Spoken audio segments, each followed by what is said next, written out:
Well, good afternoon and welcome to our virtual dialogue with the Dean, bringing you more updates from the Purdue campus.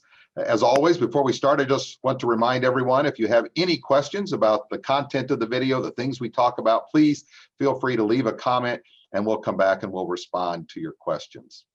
Well, today we have with us Matt Folk. Matt is the president and CEO of the Purdue for Life Foundation and Vice President of University Development and Alumni Engagement at Purdue University. Matt, thanks for joining us today. Glad to be here. So Purdue for Life is new, so maybe just introduce this to folks who may be less familiar. Why was the Purdue for Life Foundation created, and what groups are included in the newly formed foundation?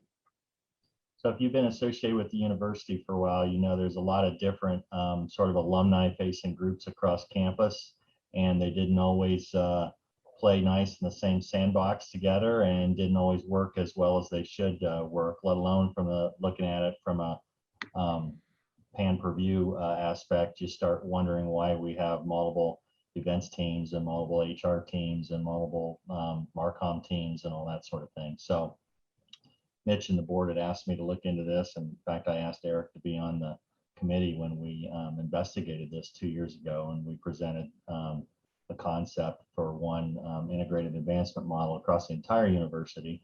And this is not a new concept. We're about 15 to 20 years late to the game on this, if you ask most of us. But basically, from a high level standpoint, we took the Alumni Association, all of development, so all of fundraising across the university.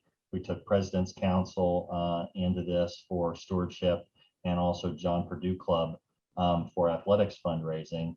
And then we also have the Office of Industry Partnerships included, which is our relationship with the top 100, 125 corporate entities that deal with Purdue. We have all the corporate and personal foundation relations that we deal with here in the Purdue for Life Foundation. And we have what we call now the centralized university events office. So everything included there, along with some one-off things like our new CRM system with Salesforce to bring all the data from all across university into one system so that we're all talking out of the same database. So that's what we've been working on for the last year. So as our college alumni think about this, how can our college alumni, and really any alumni, engage with the lifelong learning component of the Purdue for Life Foundation? Well, some of the things we're trying to really build out inside of, if you think about engagement leads to development, leads to activity with the university and a kind of a lifelong relationship, is we're trying to build out some additional pillars that we haven't really focused on very hard as a university before. And that's those pillars are volunteerism with the university, mentorship between our alumni and our students across the university, and also this thing that we've been noodling on called lifetime learning. And that's really to get our alum involved with certifications or some sort of continuing education and repurposing all these digital classes that we have transitioned everybody to over COVID. How can we use those to better the lives and learning experiences for our alum on a whole life long learning sort of pattern? And that may even involve some ability to bring folks back to campus for a week or two for intense classes or for experiences in some of the new alumni condos we're building on campus, and also potentially a pretty large senior active learning center that we'll have here also. So as you look ahead, what are you most looking forward to in the 2021-2022 school year, the first year of actual in-person events for Purdue for Life? Obviously, I've been a big supporter of athletics my entire life, and I am so excited to potentially be sniffing at a Final Four here with some of the kids that we have coming back in this team. I'm so excited for that. I can barely contain myself.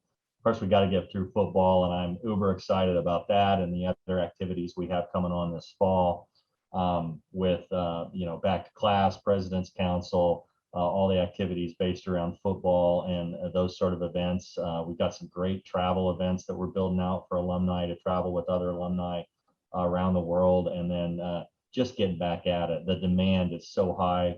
Our alum want to come back and experience the university.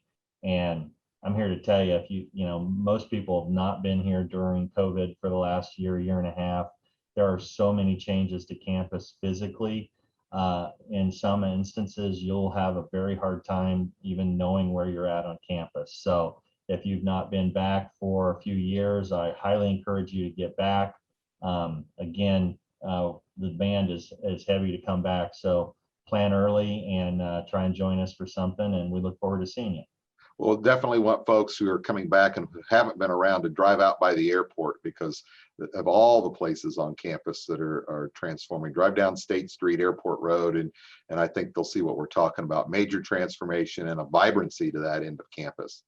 Yeah, we have 250, 300 private homes going in out there. We have townhomes, we have apartments for alum, we have apartments for students, we have apartments for middle-aged sort of a young alum. We have some pretty high-end condos going in, and we're still in presentation mode and working through some issues, but I'm really excited about the potential for a senior active learning sort of center here on campus. The other universities that have done this have found it to be highly successful and really valuable to their alums. So I'm really interested in getting those things built out. And then even on campus, the new Gateway project is I think going to be now the largest building on campus for engineering and technology labs. It's massive, over the top of Michael Golden and nuclear.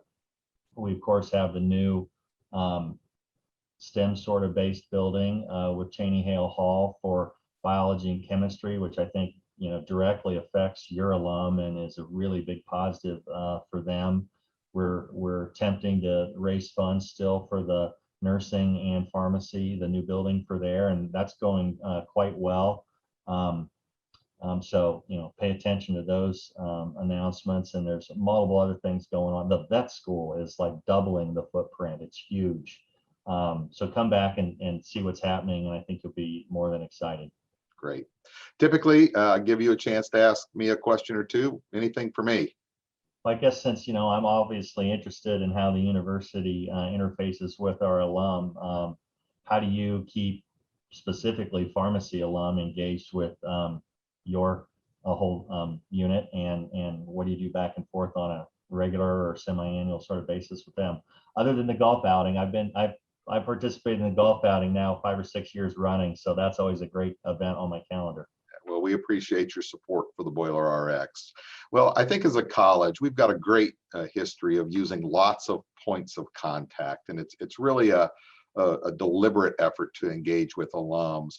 Our most recent strategic plan laid out a strategic goal of connecting with alumni across life stages, recognizing that depending on where alumni are in life will dictate what they can and can't do, what they will and won't be interested in doing. And so young alums, look and are interested in things that are distinct from those who may be a bit older. And so we're trying to make sure we have a breadth of touch points across those life stages, so that we're connecting with people, those fresh out of school and those who've been out 50 plus years.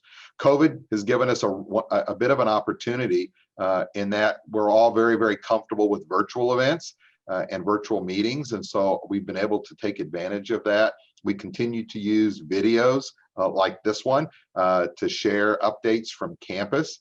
But also, we're doing virtual town halls. We did a virtual wine tasting with one of our alums who has a winery out in Walla, Washington. And we had over 100 people on the call. And so we can do things that we couldn't do before, and that is we can do an event in one evening that's literally coast to coast. And we had people from California to Boston on those calls. We also, to your point about volunteerism, one of the ways that our alumni stay engaged and we encourage engagement is by being mentors and preceptors for our PharmD students. And it's a way for our alumni specifically to stay connected with the college. We, like you, look forward to return to live events on campus and in other places, live in-person visits to alumni, and we do a lot of them. And so we will be back on the road. I'm looking forward to getting back out and seeing some folks in person that we really haven't had a chance to visit with in the last 14 or 15 months. I think because of the identity that we have in the profession of pharmacy and the pharmaceutical industry, we have a very defined identity. And so our alumni want to stay well connected with us because of that identity in pharmacy. And so we're committed to offering that engagement at the highest level, that great diversity of high touch events to keep people connected either live or virtually, keep them up to date. One alumni said to me, you know, when I participate virtually, when I see things on social media or I'm in person, I miss my days at Purdue even more. And I want to come back and I want to be engaged even more. And so I think that speaks that the more touch points we have, the more alumni have such fond memories of Purdue and want to stay engaged. And I remember I was having dinner with one particular alumni down in Austin, Texas. And he looked at me and he smiled and he said, Eric, he goes, Purdue is a very special place. And it is a special place. And when we keep people connected to Purdue, it makes all of us better. And I think that's one of the things that we prioritize very highly here. And it's why it's part of our strategic plan.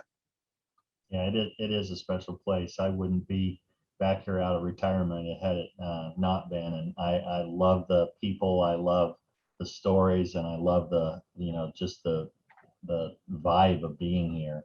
And I think it is one thing that we've learned through COVID that, even homecoming, which is a traditional in-person event for the last 100 and how many years, we're going to treat that as a mix of virtual activities leading up to the game that week, and kind of as Friday and Saturday roll over, we'll flip it to more in person. But we want to give a lot more opportunities for our alum worldwide to stay connected, even if it is just from a virtual standpoint. So the website, the new website for Purdue for Life is what? PurdueForLife.org? PurdueForLife.org, yes. Yep. So you can go there for any and all of your alumni sort of activities and needs as a great starting place. If you need to know your tax receipts or your John Purdue Club points, or how to get involved with volunteerism or mentorship or anything like that, that's a good first place for you to go. And then we can get you in contact with the right folks on campus if we don't have the information there for you. Great. Well, Matt, thanks for spending some time with us. For those who are watching, please comment on the video if there are any other topics or questions you have, or other topics that you'd like to see us discuss in the future. As always, we thank you for watching. We'll see you next month. Hail Purdue and Boiler Up. Boiler up.